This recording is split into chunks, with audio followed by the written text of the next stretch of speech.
I wish good things to you who's watching this. I am Alexey, and today we're approaching even closer the decisive events of the qualification round for the 2025 Carcassonne Champions League. We already reached the finals of another qualification bracket, which is qualification 1, which is meant for the national champions of online championships of different countries.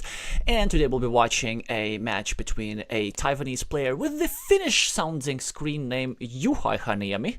I think it sounds very, very Finnish, except that you would need to add an I before an E. I'm not sure quite about the origins of that screen name, so if any Taiwanese players are or Taiwanese viewers are in the chat, do let us know.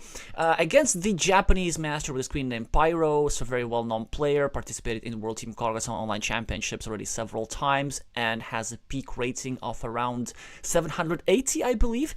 So they would definitely be the slight favorite, but again, only a slight advantage for the Japanese. Other than that, we expect a very close match, and the winner of this best-of-3 match will advance to the main stage of the Carcassonne Champions League 2025, whilst the loser will still have one more chance. They will just need to play in the consolidated finals versus the winner of the losing bracket. And I believe the game has started, or at least is about to start. Or let's refresh the page. And yes, it has. Interesting. It's currently the Taiwanese player who is outrating the Japanese player, and already 12 tiles have been placed. Pyro with a curve, now thinking what to do, probably going to meeple some sort of roads, I would expect. Then we have the Taiwanese player with the black meeples and the Japanese player with the patriotic red. 8 points on the scoreboard for the Taiwanese, and already a 5-point monastery, whereas red is at a slight disadvantage. They're building their nice city in the center, but as you can see, the Taiwanese player has just managed to equalize it by placing another meeple, and Pyro does indeed meeple a road. Despite the fact that it's kind of dangerous, well, that's interesting. At least it forces yuhaihanemi to spend a city cap in an unflattering way. I'm really not a fan of moves like these. So even if Pyro's meeple gets blocked, which is not a given, it's still something that red managed to gain out of the situation. At least we got to spend... At least we got our opponent to spend a valuable city cap. And another valuable city cap, so this of course makes sense. It is a good move strategically, but overall, despite the fact that red is losing this meeple, it's a more or less even trade-off. So let me now get my drawing tool, and then we can talk about this more in detail as red continues his city even a little bit further. This city over here, let me just make it sure that you can actually see my drawings.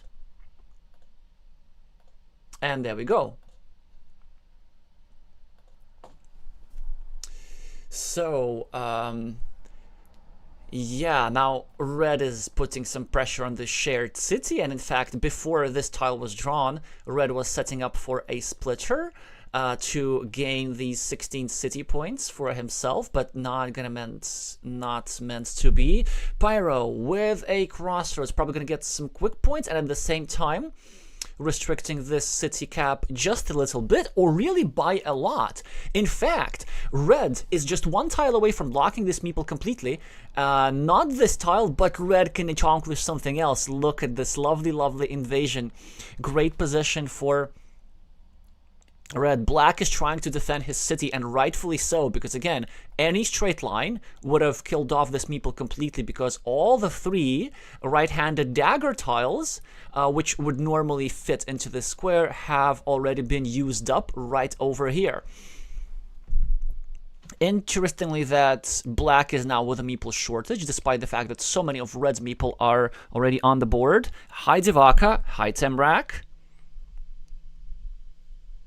Do let me know, as usual, in the chat who you're rooting for and who you think is going to win, which is not always the same thing.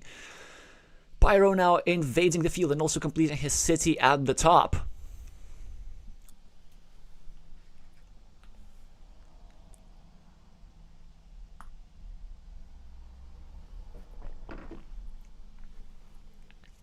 Black is trying to create an invasion platform against this city. I'm not sure if that's the best way to do it. Maybe going on the left was slightly preferable, but it is going to pay off, or will it? Because Pyro now opens an opening threat, and exactly, yeah, so he's now forced to use this tile for defense, which means that he cannot now attack this big ruin. So this is like the beauty about creating these blocking threats. It's not because they're necessarily going to be successful. In fact, the blocking probability against this city is now really, really low. After this indirect defense, there's only one tile that fits into this square that could block the square completely, and this is the starting tile. So the same tile as was placed like this. There's only one of those remaining in the deck, Yuhaihanemi. I'm going to pronounce his screen name in a bit of a Finnish manner. Yuhaihanemi.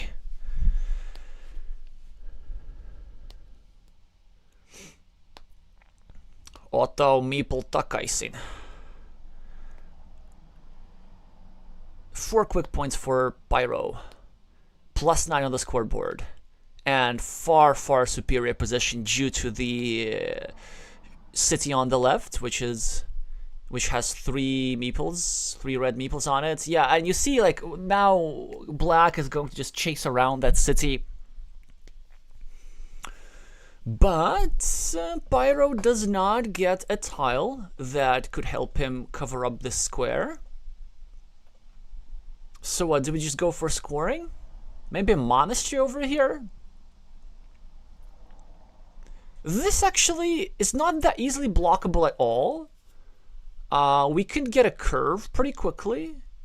We also get a couple of road points as a result. We might even drop a farmer there with tempo. Yeah, I really like this monastery idea here. But let's see if the Japanese player has any other strategic ideas. Sort of a low stakes option is just to go here and connect to the field and not meeple the monastery. But then, nah. He's gonna go for the full value. 6 immediate points, plus an excellent chance to get his meeple back eventually. Pyro, now with the splitter tile, it's very interesting where he chooses to use it. So he might just take 4 points and forget about the idea of blocking the square just because it's so unlikely. I mean, we can't really hope to draw the last remaining... Whoops! Oh, come on, what's that about? Huh, interesting.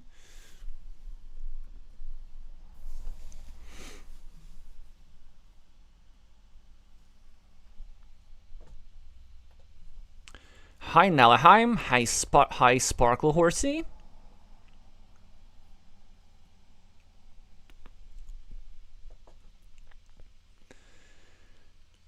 So, will Pyro just take these 4 points and forget about the idea of blocking? But what we could do, we could take 4 points and... no, he doesn't. Yeah, so he chooses that it's actually better to just cover up his city. And also, there's a reasonable chance of it even getting completed, in which case the game will be completely out of reach for the Taiwanese player. Red continues his monastery, opening up another connection platform. But that's okay, because there was another connection platform here. You know what? I think as Yuhai, given that we're behind 5 points on the scoreboard, that this ruins really a lot of points, our situation is not great. Maybe it's not crazy to just go here and try to invade this city. It is quite an unlikely invasion. Because with any Dorito tile he can block, but instead he does something different, and I like that very much. Well, or maybe not. Let's see. No, but I still like this move, because the idea behind this move is that we restrict the square a little bit, making invasions from the left easier in the future. But what Pyro did with this move, it was covering up the city, so it's not possible to invade completely, and to have even further damage, there's still one tile that fits over here, which would complete the city for like 48 points, I think, and would leave yuhaihanemi with, I don't know, minus 50 in this game or something like this. Hi, Sergey.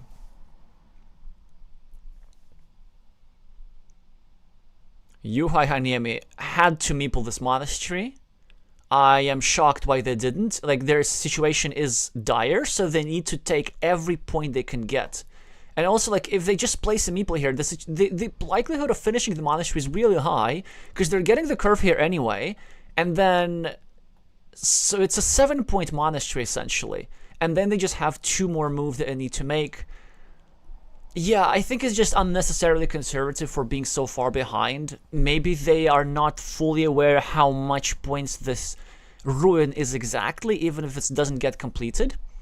But here's another reason why I think you should meeple this monastery. I'll explain to you in a second. So, of course, you're going to get a curve here, or at least that's what you have to hope for. There are lots of curves. And then you have to hope to have any chances in this game that you are going to get the one remaining horse tile that fits into here. Because if you don't, your opponent gets it and you lose this gigantic city. So all the points get multiplied by twice. Red gets 3 meeples back. It's over. But, so this means that we need to hope for this thing. But this thing can also be effectively used next to this monastery. We can score 3 points for this future road. And then we'll be 1 tile away from finishing our monastery. We can get something like the last giraffe's neck or another cow tile. And then we very nicely finish the monastery and start a new city. So it could be very much a waste of 9 points. I know that Black's idea is to try to invade the field and so on. But normally, like, if you want to fight for fields, it's a good thing, but you have to consolidate your meeple first. So we place a monastery meeple here, then we get the curve, then we start invading the field. And preferably, maybe we even finish the city first, and then we invade the field.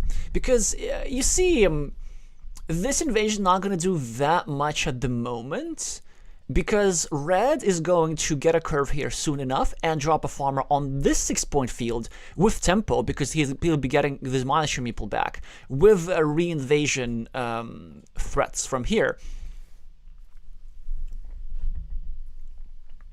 So this farmer will be neutralized really quickly.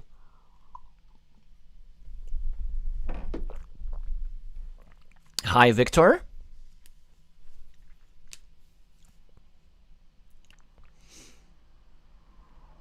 A interesting move by Pyro, which I don't fully understand. Well, I guess I understand. It's sort of the idea is to restrict the city cap, actually to completely block the city cap, but nobody can take 4 points for it, so that the field does not grow any bigger. Curve is indeed drawn by yuhaihanemi, and then you wonder, wouldn't you? Look at this, this stuff that I was talking about. Yeah, like, imagine how great it would fit over here. So compare this position to a position where a black meeple is on this monastery, and tell me which one you prefer to be in. Yeah, Red will now, of course, invade the farm, drop a really, really nice farm on the 6th, but he's actually thinking which farm to invade. Black at least found a good use for that tile, scoring 4 roads, and of course knowing safely that this square will not be filled, so this city will not be completed, even though Red will be perfectly happy to remain with his 20-something points. 1, 2, 3, 4, 5, 6, 1, 2, 3, 4, 5, 6, 7, 8, 9, 21 points, in fact, to be precise. Yeah, and now Pyro is thinking where is it better to drop the farmer strategically. So he could drop it here for these 6 points, which is probably what I would do here. And then kind of try to still fight for the big field. You know, worst case scenario, even if you lose the field, with this move, you force your opponent to invest 1 extra meeple to overrun this field. So that's already a nice accomplishment. Or an alternative is to forego this field for now and drop a farmer over here, as even though it's only 3 points, it will get bigger because this city could be completed. And in fact, if Red draws a splitter tile, with which there's one still, if Black draws a splitter tile, Black could complete the city and drop a farmer already for 9 points. Yeah, and this is why exactly Red decides that he does not need the big farm. He just chooses to drop the farmer on the smaller farm with insurance, so that this farm could grow bigger in the future. And there can only be positive outcomes for red. If black draws the splitter, well, of course, black is going to take these 10 city points for this guy, 6 for this guy, but this red guy will be happy with a 9-point field. On the other hand, if red draws the splitter, that's even better. This guy probably stays trapped or at least restricted, and red can still use the splitter over here to score 4 points for this city and add to his field as well. So regardless of who draws the splitter, that's going to be a win. Some quick points for black, a blocking attempt for from red, but that's why black is forced to forego these 3 points. I'm not sure if I would do that. Instead, connect here straight away. Pyro takes 3 quick points on the left, already almost equalizing the scoreboard. Yuhaihanemi.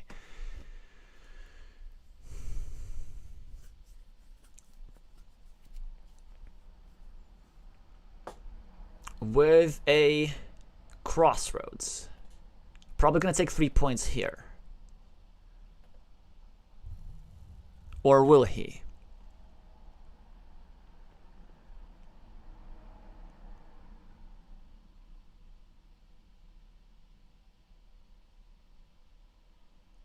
Instead, he takes 2 points there. And of course, this brings in another city into the main field. That's a very nice touch. But you see, now Pyro is able to benefit from these 3 points. And all was achieved by Pyro drawing this stuff over here, threatening a block. Black got a little bit scared and decided to spend a curve over here, not capitalizing on these 3 points and leaving these 3 points open for red. So in fact, just this one threat of blocking this meeple created a 6-point gain for red.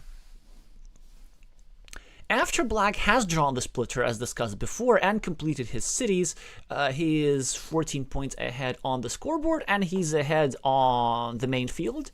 But this secondary field for 9 points almost compensates the main field. And red still has a ton of points in the ruin, plus on the road. But actually, black, with his couple extra meeples, could do some damage still.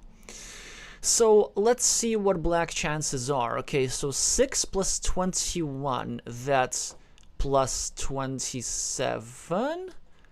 Then 9 here, so 3 for the field, and 12 for the main field. So that makes a 3-point difference on the farms. So 10 points only is Pyro's lead overall. And on this board, the price of 2 meeples, it's very close to 10 points. So actually 1, 2, 3, 4, 5, 6, 7, 8. There's only 1 curve remaining. But if only there were more curves, something like this going over here with a farmer, then connecting to the main field through the outside of a curve and scoring 4 points for the road, that still would be possible. That actually might as well still be possible. Because there's 1 regular curve remaining. 1, 2, 3, 4. But are there any other curvoids? I think there is one of these guys, no? Yes, there is. So if yuhaihanemi draws the Dorito, places a farmer, draws the last crossroad tiles, goes over here, that will be 9 points from this field, equalizing the 9 points, plus 4 points for the road, for the price of just 1 meeple. So that's 13 points straight up, and you're going to have an extra meeple to score. An unlikely sequence, but still possible. Again, let's do a quick recount. 1, 2, 3, 4, 5, 6, 7, 8, 9. No. There is no curves remaining because I missed this curve over here where the red meeple was standing. Still a nice idea. Hi, penguin.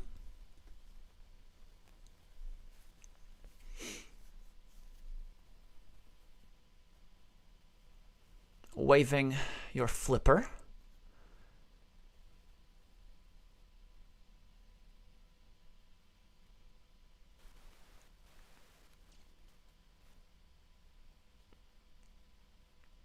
Oh, now Aheim is saying perhaps for Yuhai it would have been better to take the 4-point city one tile to the left and set up a CCCF to finish the primary one. Yes! Actually, I think that would have been better. Not the easiest find exactly, so going over here with the splitter just one to the left, and then with this tile, which by the way there is still one more off in the deck, black would have added it here. Wait, here. So finishing the city for a bit more points. So instead of scoring 4 plus 6, 10, they'd score 4 plus 10, 14. So 4 extra points, not to be sneezed at for sure. Yeah, because now it looks way harder. So black starts a new city because just black didn't find anything better to do with this tile. And it also eliminated the Fields connection threat. Not that Pyro was big on Fields connections. Like, Pyro does not have to do anything. I think maybe for Yuha, it was actually better to go here. Yeah, maybe going here, starting a 3-point city instead. Then hoping to draw an extender or something like this, and dropping a 3-point farmer as well, having a 5-point city. So I think it's playing unnecessarily scared, because you realize that you're behind, so your opponent will not be willing to attack the field, or at least they should not be willing to attack the field. Okay, that's a slight misstep here from Pyro, I think, because it sets up a 6-point ruin for his opponent. Because Yuhai could draw... no, never mind.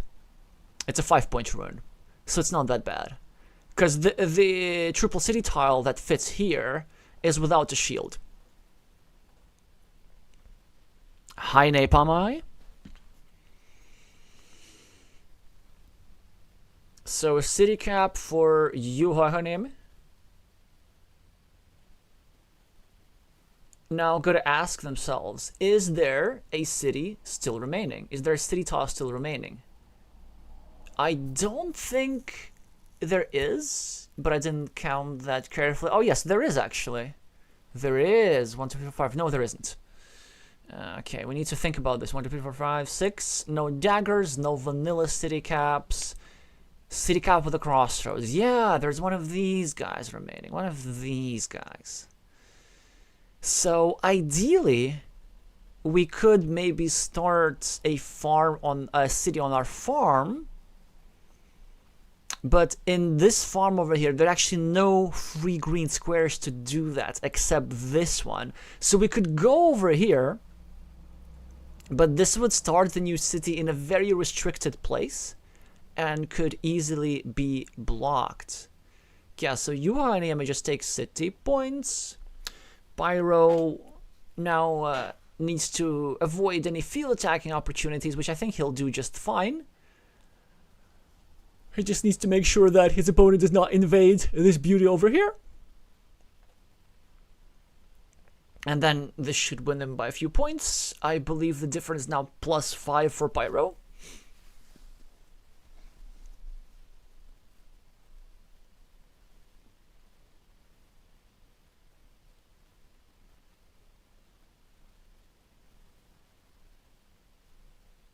Yeah, and in fact, I think we can just even ignore everything and meeple this 4-point road. And then what will happen will be at +9. Okay, so yuhaihanemi equalizes the game. Now it's an even score, but Pyro has the last tile and still a meeple to use. 4 points for the road. Should be enough to outrun everything. yuhaihanemi adds an extra point, and I believe +3 will be the difference, which will make it seem like a close game, but it really wasn't. Pyro had a control over most endgame scenarios. Although, no. Like, I think yuhaihanemi had some chances. For example, had they been reading the chat and had they listened to Nallerheim's suggestion of taking this tile over here, taking these 4 points, then in fact they would have a slightly larger city and they would have won. Oh, so 2 points instead of 3 points is the difference. I must have miscounted by 1 point, which is inconsequential. So totally a winnable game from the Taiwanese, and I felt that Pyro kind of did out-strategize his opponent a little bit, because with this ruin, Black spent so many tiles on chasing it around, but Pyro managed to cover it up nicely and even have a 50-50 chance of finishing the city completely. And I believe really lots of missed opportunities for Black. For example, this monastery over here. Then I would say that really spent a lot of effort on blocking Red's road, even though it worked out. With these city caps, a lot of other things could be done. So it's not that just these city caps are worth 4 points together.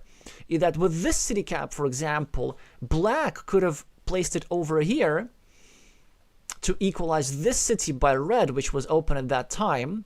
And because Black spent this on blocking, which again, because Black had already invested this tile and he needed to follow through, this allowed Red to run away with this 10-point city. And then it's not even that obvious. Is it really worth allowing your opponent to finish a 10-point city and then wasting 2 city caps, the first of which gives nowhere near 100% chance of blocking, just for the price of 1 meeple? So it ends up hurting Black a little bit. Red, in the meantime, taking advantage of his opportunities, not discarding monasteries, finding this one over here, then making quite the difficult decision to meeple this 9-point farm instead of fighting for the main one. Yeah, very strong moves here from Pyro. Let's see if yuhaihanemi manages to come back in the second. Hi, Ian. The second game has started. Both players are now rated in their 600 as Pyro managed to bite some off their Taiwanese opponents. And we're starting with a very closed position here. Other than the 4 points on Pyro's scoreboard, we just have lots of cities which are in the process of being blocked. You see, here the blocks, they all make sense because we're, first of all, using tiles which are not that good, and second, this is a much better blocking chance because it is now extremely hard for Red to continue his city. If he places anything over here, then he's going to create a blocking square. That's why, very often, the best strategy is to actually leave this open. Okay, this is a clear mistake. Honestly, I can't believe that a player rated 700 just does this. It's creating this blocking platform looks nice, but what you always do in these situations, when you have a city open like this, you finish the city, and that's how you create the blocking platform. So with these moves, which looked menacing, actually Black ended up helping Pyro consolidate his city, and still having a nice 75% chance of finishing it. And it is now Yuha who's having the trouble with recuperating their 2 meeples. Hi, Helic.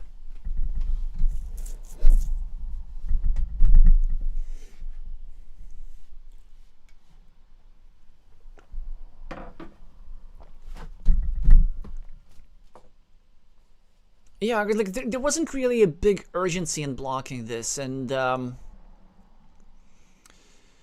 well, what Black ended up doing is first of all wasting a couple of beautiful curves that he could have spent maybe on a loop road over here, and second, actually helping Red instead of blocking Red. There's just a phrase, but it's something. I kind of don't want to really criticize Black too hard for this because it's not the most intuitive thing. Like when you see your opponent is vulnerable in a square, you want to try and block them. But the thing is, when your opponent is vulnerable on 2 squares, which are adjacent, it is actually different than your opponent being vulnerable on 1 square. Speaking of vulnerabilities, Black has a ton, and Red's now trying to block Black in multiple spots, and Black is really struggling to deal with this. But Black has some options. Yeah, that is one of them. I think that's a really nice find by Black. Counterintuitive, but what this really does it makes sure that black still has chances to finish both of these cities. And honestly, these chances look pretty good. Yeah, if anything I'm learning from these two games is that blocking just doesn't work in Carcassonne. That would be a bit of an exaggeration, but like it's closer to the truth that you might see. So even though by red this was actually a good move, but it's still it like wasted a nice tile that he could have used over here, and red could have actually gone well. No, it's alright. It's alright. Red starting a new city there, which is relatively dangerous, but not that much.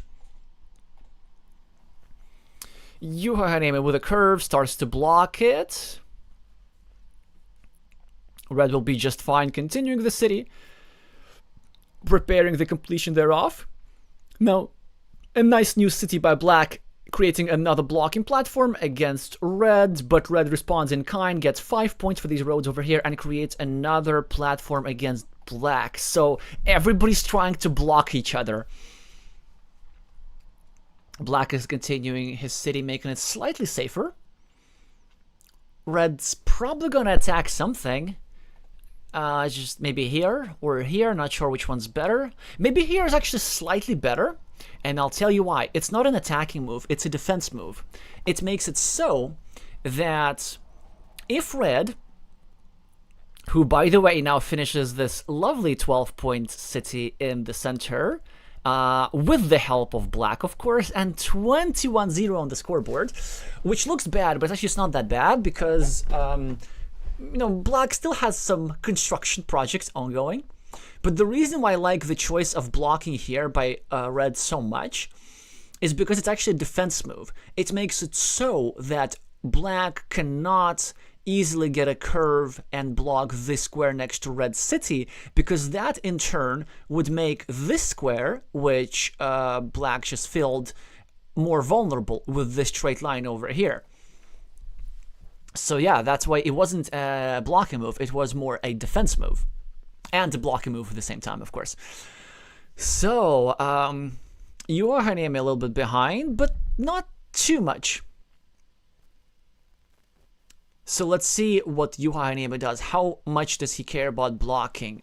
Yeah, and he does care a lot. Can't blame for this one, really. Even though, again, you really need this tile here, and here, and here, and a bunch of other places, but the threat of Pyro drawing a 9-point monastery here, or like an 8-point monastery, is just so much that we need to do something about this, and then we just need to hope that we get another of these bad boys over here or over here. Yuhaihanemi playing really fast and now choosing to discard a monastery essentially. I don't think you can do that when you're this far behind. Yeah, so this is something that probably cost him the game last time.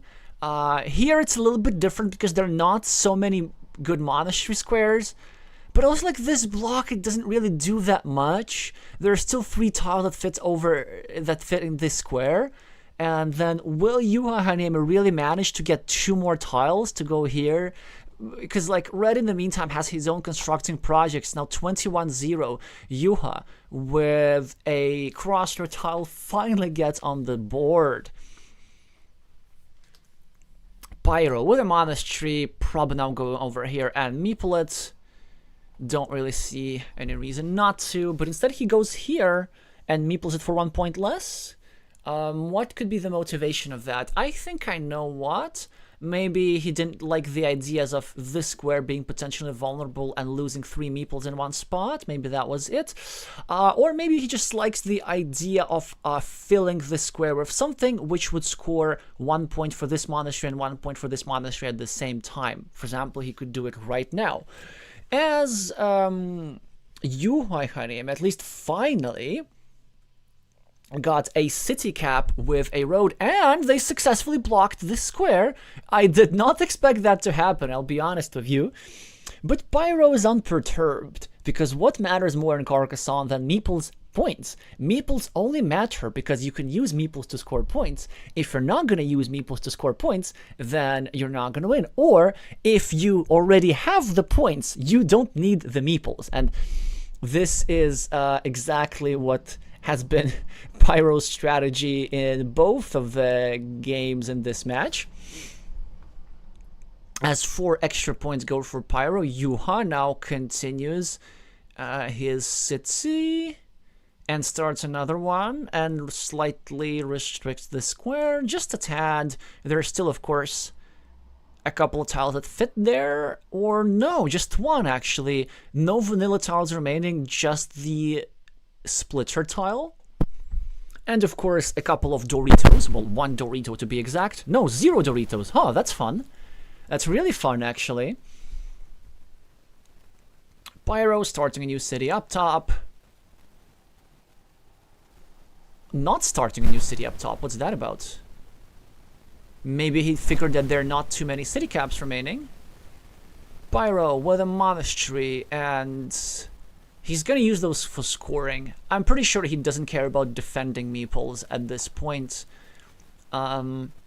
The only question is whether we just take 3 points for the road, or we go here and start another monastery and set up a 3-point road ourselves, which could be quite productive. Or actually, how about we go here and meeple the road instead?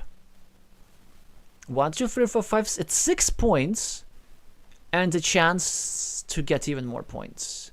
1, 2, 3, 4, 5, 6. 6 crossroads remaining, so not that easy to block. He just goes for simple 3 points, can't blame him for that. You know, 35 points on the scoreboard is a lot.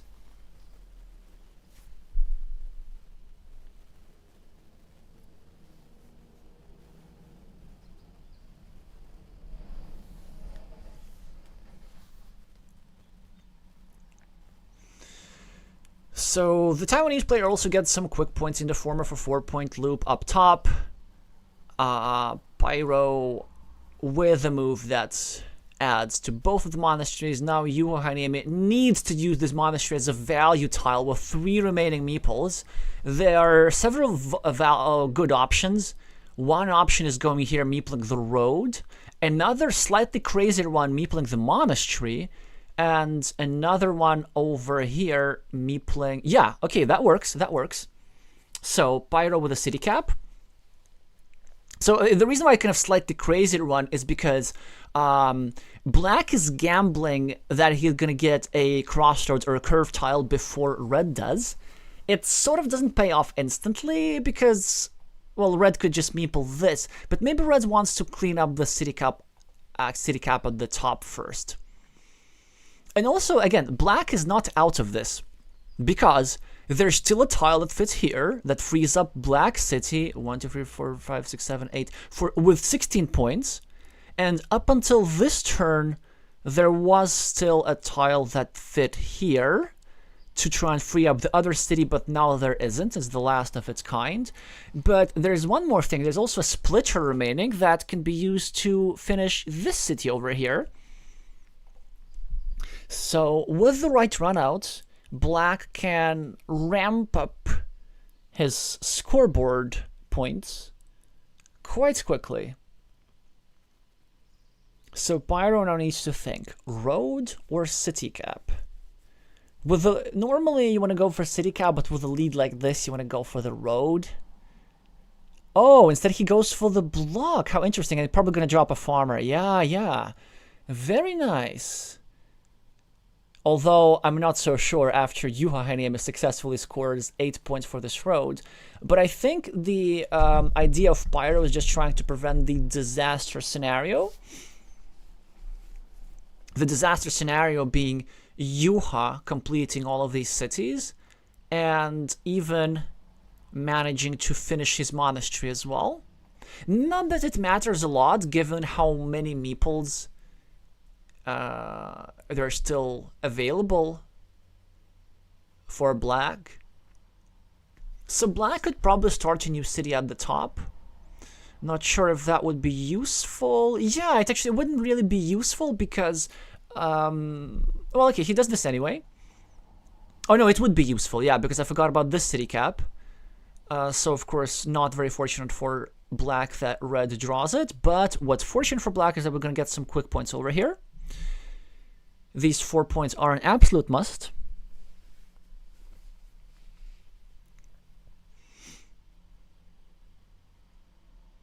Pyro with a curve will just continue his monastery at the bottom. Or, I don't know, or maybe just going here? That's also an option. I can't believe this move. So yuhaihanemi just spends time on blocking city caps instead of just scoring 2 points for himself. I'm not sure why Black thinks they can afford to do that. Of course, Red now drew the tile that fits over here, and then they end up scoring the points anyway, but...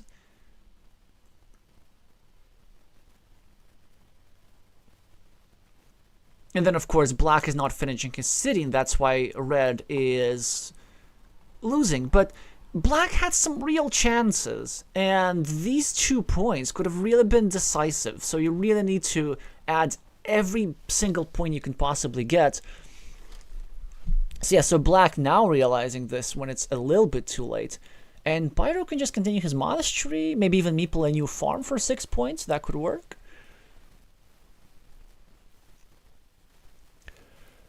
Black can still draw a splitter tile to complete either this city or the other one. The last starting tile was, of course, drawn by Red, so nothing fits here anymore.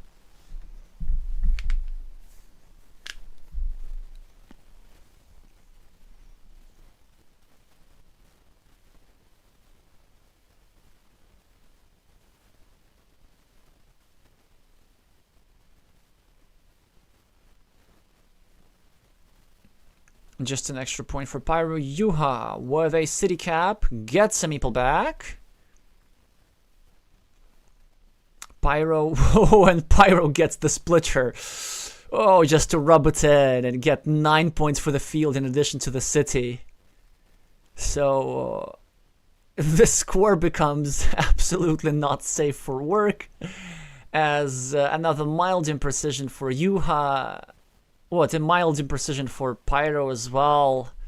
I'm not sure why he didn't want to score 7 points instead of 5. So finishing his monastery, dropping a 6-point field. I think maybe both players, neither player saw that this 6-point field...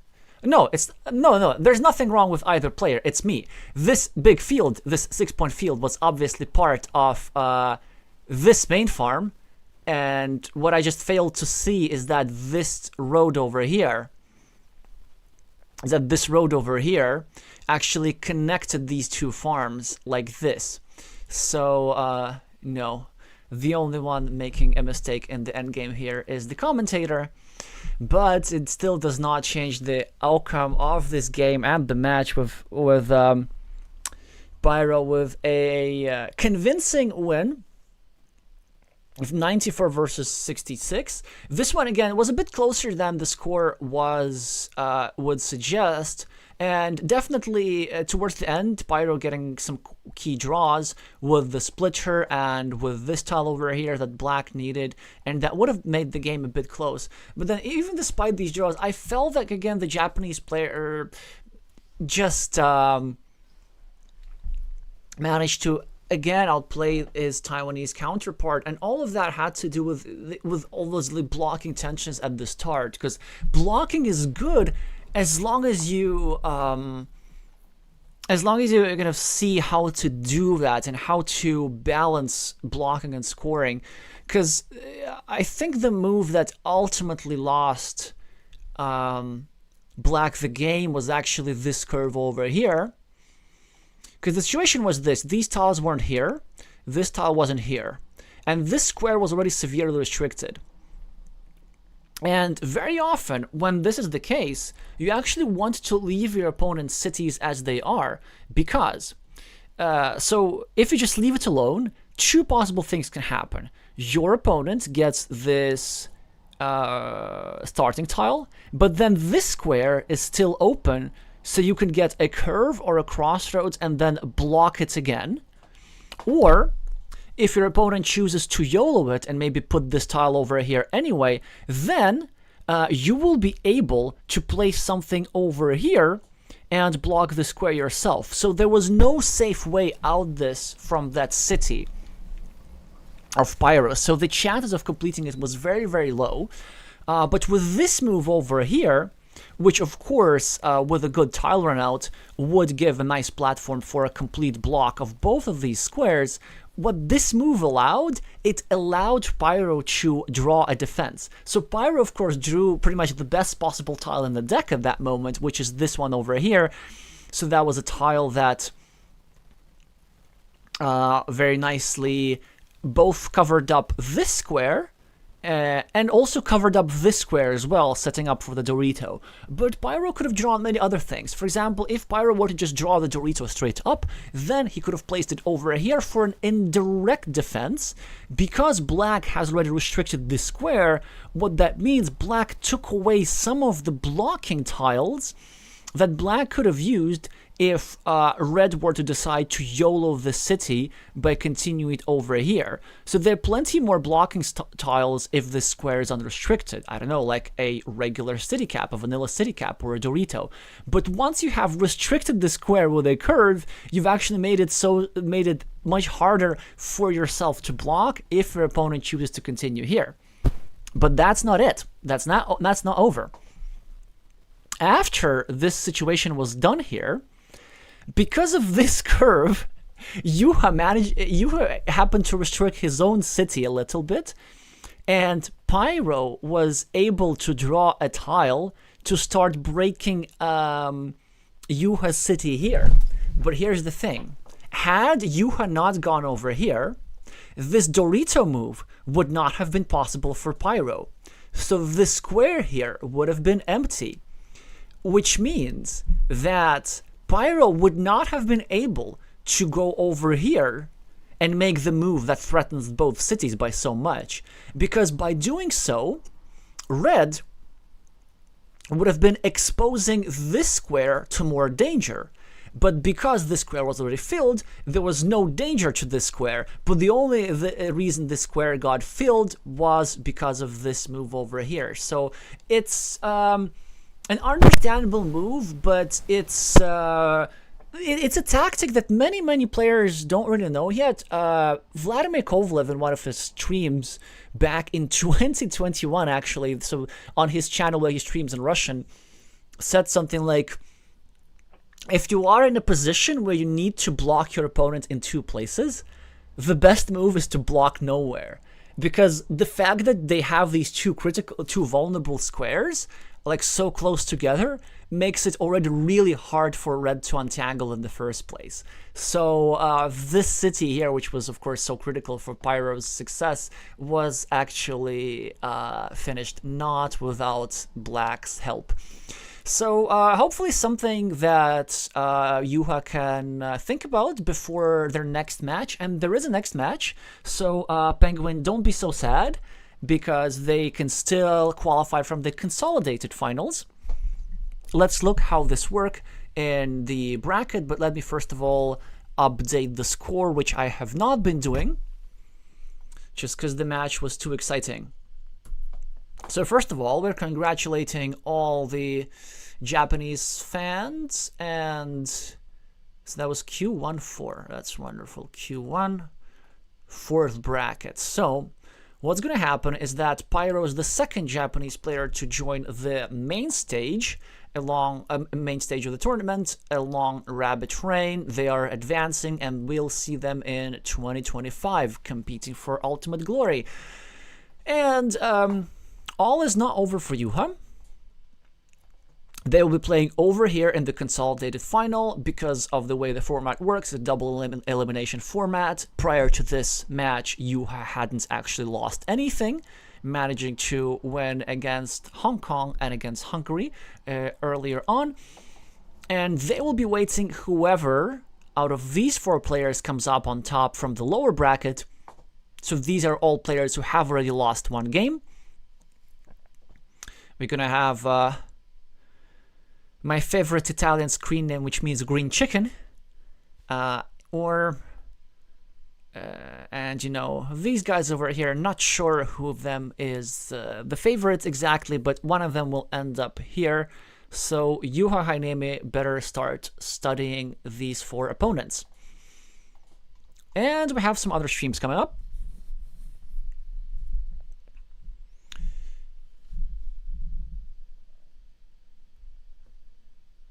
Let's just have a look at the next matches as well. So main page. There's actually a lot of stuff going on tomorrow. Oh, nice. Sergey's already updated the score. Now, today, a very exciting match between Devdin and Pavel Breen. This is also a match in which I have a horse in the race because that's from Q4. That's the qualification bracket for the highest rated players on Board Game Arena. I have already lost my finals, but I still have a chance to win in the consolidated finals where I will be waiting for one of these guys. But I'm not going to stream that. And I'm not going to stream that one either, which happens at the same time, so feel free to just watch this on Board Game Arena or on somebody else's stream if that is happening.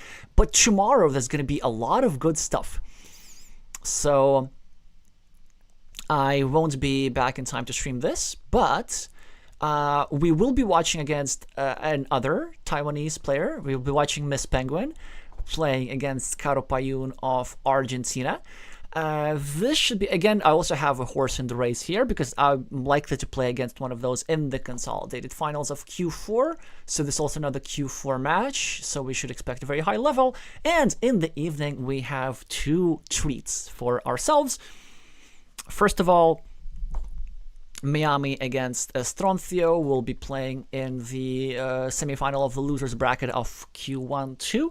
We've already seen both of these players on stream. Really not sure who the favorite is going to be. And immediately afterwards, in Q3, that's the qualification for national competition winners. It's almost like football, you know, Brazil versus Argentina. What could possibly be more entertaining?